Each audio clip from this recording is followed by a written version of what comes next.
What if Sylvanas from Shadowlands time-traveled to Wrath of the Lich King? This is the story of what happened in one of many timelines. Enjoy. After defeating Bolvar Dragon at Icecrown Citadel, Sylvanas Windrunner is now incredibly powerful, with dark, shadowy abilities. Breaking the Helm of Domination was a big deal for her. She would free all the living from their prison, the prison of life itself. Life is pain. Only in death would everyone find true peace. Suddenly, something strange and unexpected happens. Out of nowhere, a swirling vortex shows up. It's filled with old and mysterious energy that has nothing to do with the opening to the Shadowlands.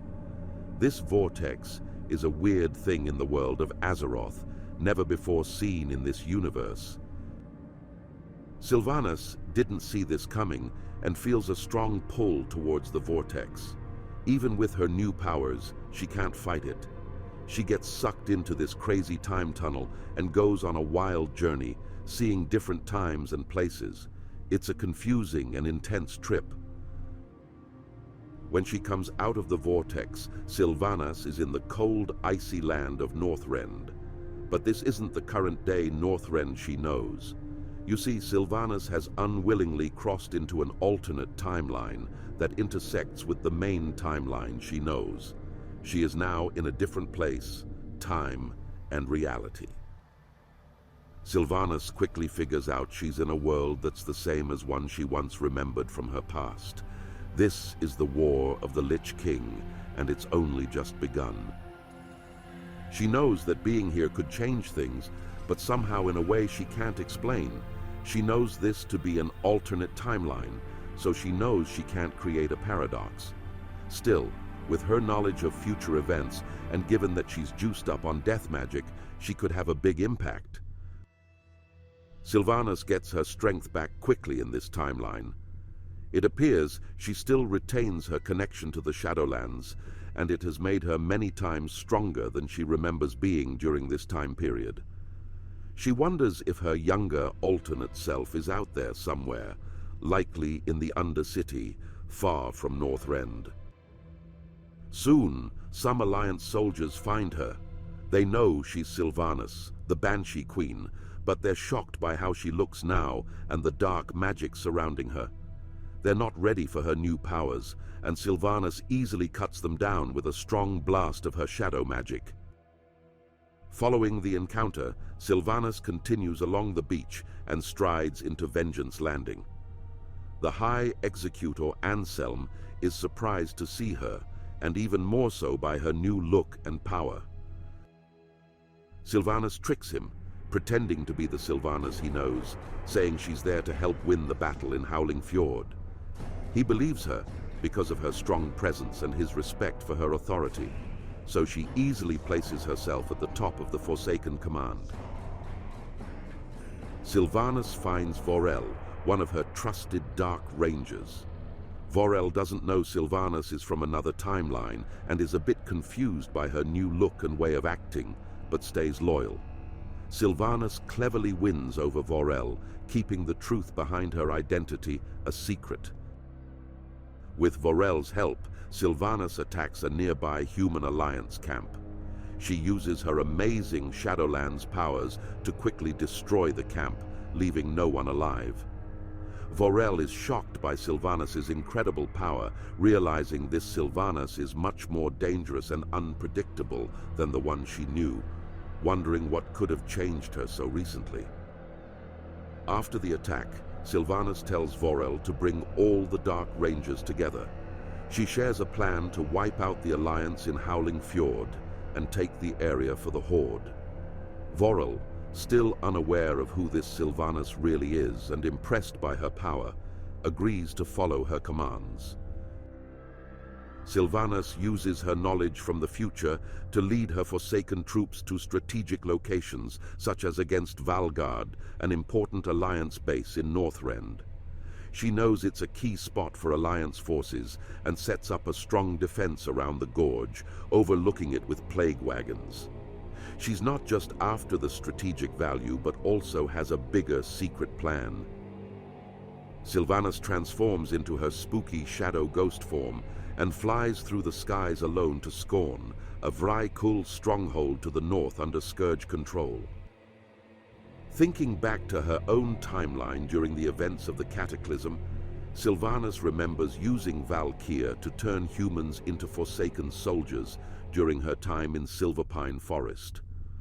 Her goal in Scorn is to take control of the Valkyr, using her enhanced death magic powers for a similar purpose. At Scorn, Sylvanas faces Scourge guards like ghouls and skeletons. She easily blasts them apart with her powerful shadow magic, weakening the Scourge's hold on the area. Sylvanas then targets the Valkyr, enslaved by the Lich King. Using her new magic from the Shadowlands, she breaks their bonds and takes control. This shows just how powerful she has become, able to rip control from the Lich King, providing she maintained close proximity and kept them far from Icecrown Citadel.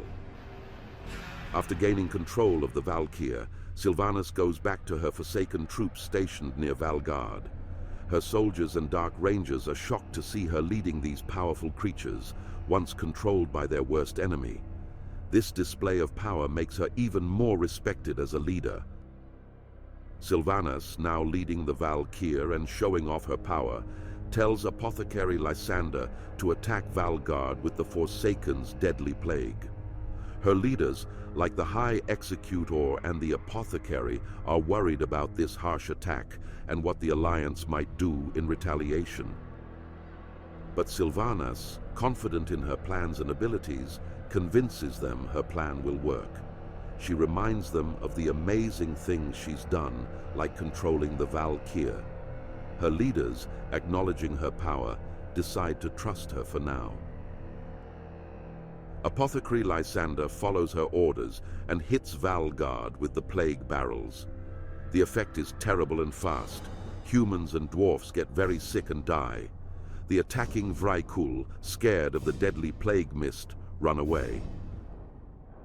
As chaos takes over Valgard, Sylvanas orders her Valkyr to turn the dead Alliance soldiers into new Forsaken warriors.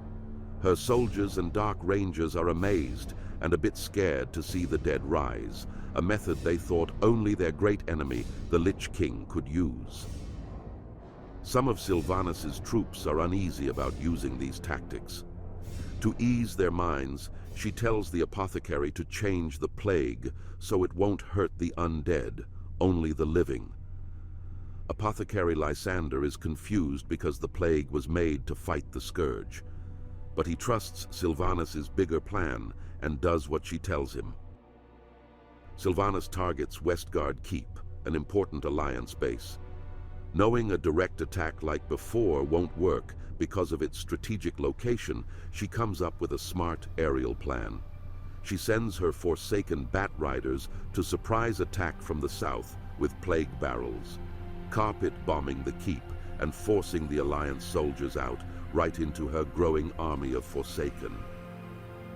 The attack works, and the Valkyr raise the fallen Alliance soldiers at Westguard Keep. This adds more soldiers to Sylvanas's undead army, including Alliance footmen, riflemen, and cavalrymen. They then head north along the coast to Venture Bay in Grizzly Hills. At Venture Bay, things heat up. Sylvanas's Dark Rangers run into the orcs from Conquest Hold, who are fighting the Alliance. Here, Sylvanas, who doesn't like the Horde much anyway, faces Sergeant Nazgrim, acting out the will of the Horde command. The situation escalates fast. Nazgrim, under orders from the Horde leaders, tells Sylvanas to pull back and follow the Horde's rules. Sylvanas doesn't listen and orders her rangers to attack Nazgrim and his orcs. This shocking move stuns her Forsaken people. The High Executor is concerned and warns Sylvanas of the serious trouble she's in for betraying the Horde. Sylvanas, not bothered, tells her leaders to meet at Venom Spite in Dragonblight and wisps away to deal with the Horde leaders at Warsong Hold herself. Using her shadow magic to conceal herself, Sylvanas sneaks into Warsong Hold. She engulfs the braziers with shadow, creating darkness inside the hold. Hidden from sight, she unleashes her black arrows to take out Garrosh Hellscream and Overlord Razgor. This move not only gets rid of these pesky Horde leaders, but also prevents the Horde interfering with her plans, as the attack is likely to be blamed on the Scourge. Returning to Venom's Spite, Sylvanas splits her Forsaken army. She leads one group, composed of her Plague Catapults and favored Dark Rangers, south against New Hearthglen, and she sends her more disposable Forsaken army north to Winterguard Keep. Sylvanas attacks New Hearthglen with deadly Plague Catapults, causing the denizens to flee their fortifications right into line of fire from Sylvanas's Dark Rangers. The Scarlet Onslaught is quickly defeated, and Sylvanas uses the Valkyr to turn the fallen and bolster her army. At the same time, the Forsaken army surprises Winterguard Keep from the west. They use the Keep's distraction with the Scourge to the east to their advantage and overpower the 7th Legion, crushing them with overwhelming force. After this costly battle, Sylvanas turns the 7th Legion, led by High Commander Halford Wormbane, into more Forsaken soldiers to recoup her losses and bolster her ranks. This move makes her army even stronger. Sylvanas's deep knowledge of this time period, having experienced it all before, helps her locate the weaknesses in each alliance or Scarlet base she comes upon, allowing her to easily outsmart her enemies. Sylvanas's army now has a lot of new members from the Alliance and Scarlet Onslaught, which causes trust issues. The original Forsaken are wary of these new recruits because of their past loyalties. This tension adds a new challenge for Sylvanas as a leader. Sylvanas stands out from the Lich King by emphasizing free will for the Forsaken. She doesn't use mind control, not that she could anyway, instead relying on the voluntary support of her followers. This approach shows her commitment to the Forsaken's values. It seems her return to this time period has brought her old ambitions and values back to the forefront. Perhaps this was the jailer's way of rewarding her by giving her a chance to do everything right this time. As the army marches across the frozen wastes of Dragonblight, a red dragon from Wormrest Temple confronts Sylvanas, accusing her of becoming more and more like the Lich King. To red dragons, life is important, and she had been snuffing out life in favor of death. Sylvanas insists she's fighting for the Forsaken, not the Scourge. The dragon, not convinced, decides to tell Alexstrasza, the Dragon Queen. This could be a big problem for Sylvanas, as the dragon aspects are powerful, and she knew in this time period they still retained their aspectral powers. Facing this threat, Sylvanas uses her shadow magic to chase and defeat the red dragon, knocking it out of the sky to its death. Instead of being scared or put off, her army is impressed and pleased with her victory over the dragon. This shows how much they respect and support her, even after such a bold action. Sylvanas brings her army through Crystalsong Forest, keeping a low profile as she does her best to conceal the army from Dalaran. She shows her clever tactics by sending disguised Forsaken as fake messengers to the Argent Vanguard, led by High Lord Tyrion Fordring and Darian Mograine. She's ready to use tricks and lies in her fight against the Lich King. But when they try to assassinate Tyrion, a powerful paladin, he easily beats the assassins with his powerful sword, the Ashbringer. After the failed attempt, Sylvanas sends her Dark Rangers. They shoot a storm of shadow arrows to distract Tyrion and Darian. Then, Sylvanas uses her Banshee Scream to weaken Tyrion momentarily, making him drop the Ashbringer. Sylvanas lunges for the Ashbringer, but it burns her when she tries to wield it. It doesn't work for her, because it's a holy weapon and she's undead.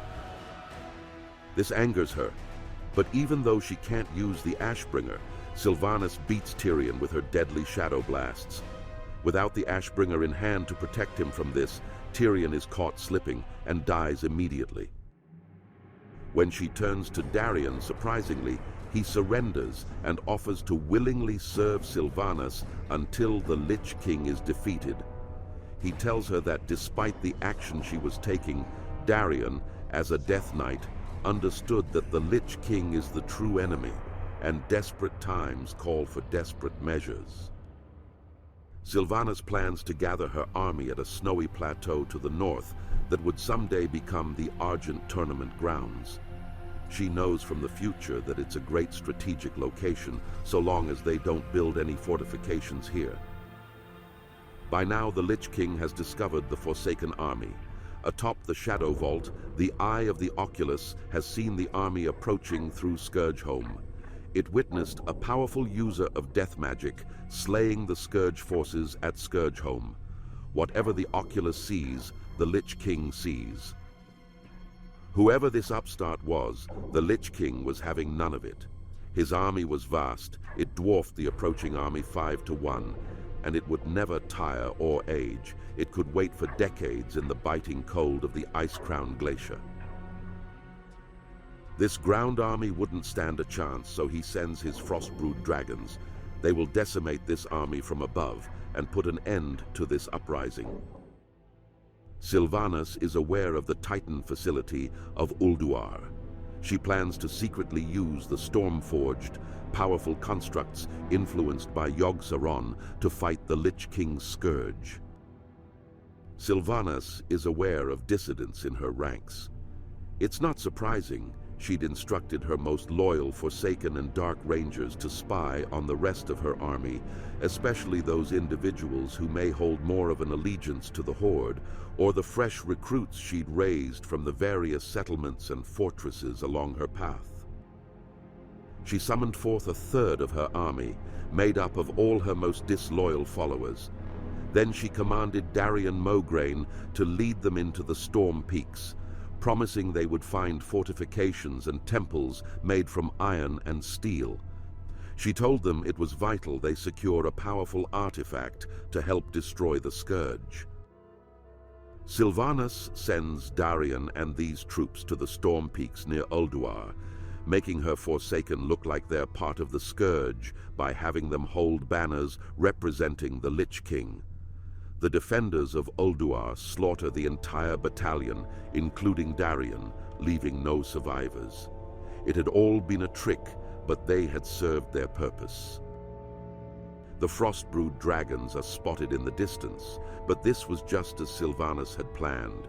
She knew the Oculus would have seen them and anticipated the Lich King would send his aerial forces to eliminate them. Through the icy mountains of the Storm Peaks, the Hildnir appeared, a large tribe of Vrykul, loyal to Thorim, the Storm Lord. They rode proto-drakes and wielded giant spears. They were a tribe of expert warriors, specializing in mounted combat.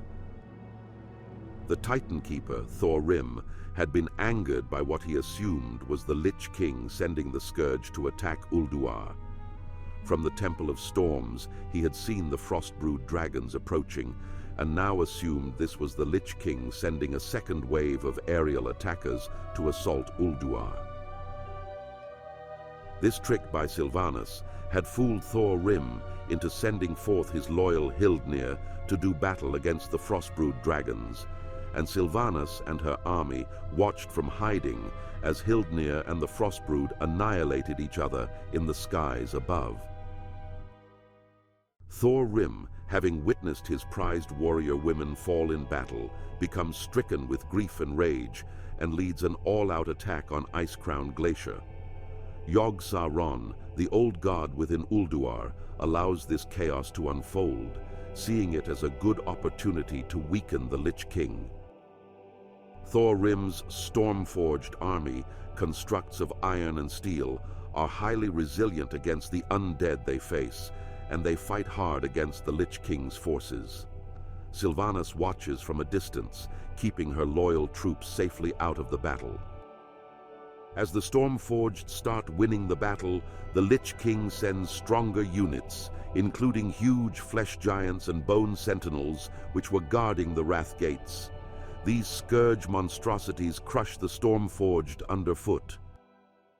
However, Hodir, fellow Titan Keeper and brother of Thorim, joins the battle and brings with him his frost giants to combat the Scourge's larger opponents. Despite being on bad terms due to Yogg-Saron's trickery, Hodir and Thorim fight as one, both Titan Keepers causing a lot of damage to the Scourge army. The situation gets so intense that the Lich King himself comes out of his ice-crowned citadel, bringing with him his top lieutenants like Lord Marrowgar and Lady Deathwhisper to face the Stormforged and Frost Giants. The fight between the Lich King and the Stormforged is intense. The Lich King, using his powerful sword Frostmourne, defeats many Stormforged, cutting through their metal flesh like a hot knife through butter. Thorim and Hodir defeat the Lich King's lieutenants, but they and their forces become too injured to continue the battle against the Lich King and are forced to retreat into the Storm Peaks. The Lich King wins, but his army is badly damaged. Seeing the Lich King's army weakened, and now a similar size to her own, Sylvanas seizes the moment and sends her Forsaken army to attack. Unlike the Scourge, which are damaged and lack intelligence, the Forsaken are in good shape and far more capable fighters. The Forsaken clash with the Scourge, while the Lich King, caught in the open, is assaulted by a barrage of black arrows from Sylvanas and her Dark Rangers. Despite being caught in the open with an extremely reduced army, the Lich King shrugs off the attacks with ease and begins cleaving the Forsaken forces apart with Frostmourne. Sylvanas has no choice but to engage the Lich King, utilizing her powerful Shadowlands death magic. Her shadow blasts take the Lich King by surprise. He was shocked the Sylvanas he knew had become so powerful. Despite her best efforts, Arthas the Lich King was holding his own. Unlike Bolvar, Arthas was far more skilled both in combat and in using his powers as a Death Knight. When her Dark Rangers got too close, Sylvanas watched in horror as Frostmourne cut them in half at the torso. She herself barely escaped Frostmourne's bite, escaping momentarily by disappearing in a cloud of shadowy smoke. He was too powerful, even for her. However, she had one more plan to fall back on, one more expert strategy. In her own timeline, Sylvanas remembered well the events of the Wrathgate. She remembered how the modified plague had been effective even against the Lich King. In this timeline, she had helped her apothecaries create this special batch of plague in a more timely manner, speeding along its creation with her added knowledge from the future. They had tested this modified plague earlier, while the Lich King and his Scourge army battled the forces of Ulduar. Sylvanas had instructed her Bat Riders to carpet bomb Sindragosa with this plague, and the results had proven successful, killing the broodmother of the Frostbrood dragons. In this moment, she had no choice. The Lich King was too powerful, so she ordered her plague catapults to fire upon the Lich King's position. The plague mist killed the undead Scourge. It even killed her loyal Forsaken soldiers. She watched as they melted, terror in their lifeless eyes. It was a hard choice to make, but she saw them as necessary casualties. The Lich King broke away from the plague mist, coughing and stumbling. He'd been gravely injured. Separated from his forces by the toxic fumes, he found himself alone and weakened. Sylvanas used the same tactics she had against Bolvar, turning her shadowy chains of the jailer upon Arthas. He cut through the first few, but Sylvanas used her death magic to blast him from a safe distance, while she ordered her Dark Rangers to fire upon him, enhancing their arrows with her powerful Shadowlands magic. Each arrow was capable of cutting through 200 inches of frozen solid ice. It wasn't enough to pierce his armor plating, but the impacts pummeled him, and kept him from rising. With the Lich King unable to fight back, Sylvanas used shadowy tendrils of magic to rip Frostmourne from Arthas's grip. The Lich King cried out in a deathly rage. Then Sylvanas began tearing off the helm of domination. Her forsaken soldiers and Dark Rangers cheer, their voices echoing across Ice-Crown Glacier as they witness Sylvanas claim the crown. With the source of his power removed, Sylvanas fires a black arrow. No longer augmented by his powers, the Lich King's armor fails him, and the black arrow pierces his heart, ending Arthas once and for all. It was over, or so her followers thought. In her possession, she held the helm of domination. To the faces of utter horror all around, Sylvanas adorned the helm. Her Shadowlands powers allowing her to resist the control of the helm, and with Frostmourne in hand, she became more powerful than ever before, more so than even Arthas had become. She turned to her followers, many of whom were concerned or scared. She would allow them to serve willingly or serve as mindless cannon fodder, but they would all serve. In the following months, the Lich Queen conquered Northrend. She brought about the end of Gilneas and invaded Khaz-Modan.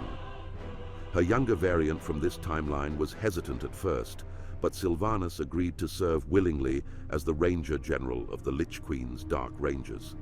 The kingdom of Stormwind fell, and the Lich Queen raised their king as one of her mindless minions, like any other fallen defender. Across the Great Sea in Kalimdor, Cairn Bloodhoof, Hamel Rune Totem, Thrall, and Vol'jin all joined Malfurion, Tyrande, Jaina, and Velen at a summit in Darnassus city atop the great tree of Teldrassil. The remnants of the Horde and Alliance would come together as one to combat the Lich Queen. The forces of life versus the forces of death, their wars against each other seemed like petty squabbles in comparison. Yet Thrall warned the summit of another threat. The elements themselves spoke to him, warning him of a danger that threatened all of Azeroth. Deathwing will return. I hope you enjoyed this tale. What if Sylvanas from Shadowlands time-traveled to Wrath of the Lich King? What do you think would happen? Comment below. Also, please consider subscribing and liking this video so I know to make more of these what-if lore videos. I had a lot of fun making this, so please share it with your friends or favorite streamer, and as always, ScorpRogue out.